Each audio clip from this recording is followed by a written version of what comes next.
गुरु ने कहा, अब नवदा भक्ति में जो महत्वपूर्ण बात कही जाती है वह है वंदन।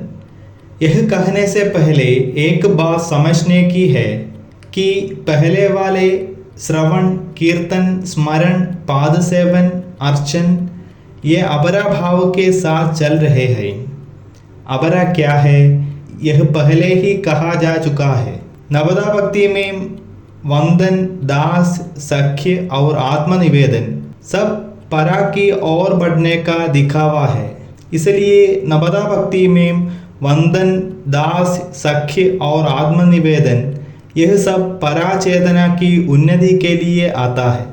यदि आप वंदन कहते हैं तो वंदन का अर्थ है कि आप समझें कि सब कुछ ब्रह्म है और सबका आदर करें। एक और महत्वपूर्ण बात यह है कि हर धर्म में पूजा फूल, पानी, दुआ, आंग और पदार्थ से की जाती है। यदि हम पूछें कि वास्तव में आध्यात्मिकता में फूलों के रूप में क्या आता है, तो हम अच्छे कार्य करने वाले आत्मिक मन को फूलों के रूप में देखते हैं, जो इस दुनिया में प्रत्येक चीज में वासना के रूप में आए हैं। इसी प्रकार जो कोई भी अच्छे कार्यों के लिए काम करने के लिए तैयार है और उस उद्देश्य के लिए कुछ करता है और होशपूर्वक अच्छा करता है, इसे ही हम अर्चना के रूप में देखते हैं। इस प्रकार गुरु बोध ज्ञान के मार्ग में उन आत्माओं से संबंध शामिल है जिनके पास आत्मशुद्धता की भावना है या जो आत्मशुद्धता की भावना तक बढ़ना चाहते हैं। जब ऐसी आत्माओं का जुड़ाव और उन आत्माओं का त्याग हमारे सामने आता है तो हम अपनी पूजा फूल, जल या धूप से कर सकते हैं और इसलिए यह आत्मा के साथ वह संबंध है जो एक दूसरे की आत्माओं के बीच आराधना के रूप में आता है, जिसे हमें यहाँ वंदन के रूप में देखना चाहिए। यह समझना चाहिए कि किसी भी शरीर में आत्मा उस परमात्मा बोध का एक हिस्सा है।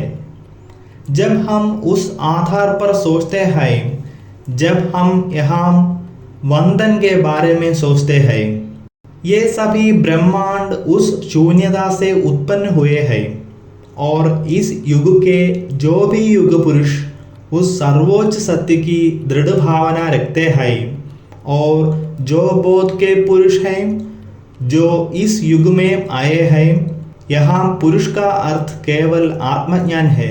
उसमें क्या है और वे क्या है, इसका सम्मान करना महावंदन है।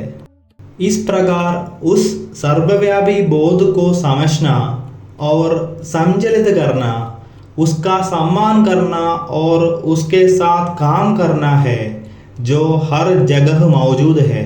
यह वंदन का मतलब है। परमात्मा बोध में विलीन करने के लिए पराभक्ति तक चढ़ने का नवदा भक्ति में वंदन सबसे महत्वपूर्ण कदम है। गुरु ने कहा कि आगे भी चर्चा जारी रहेगी।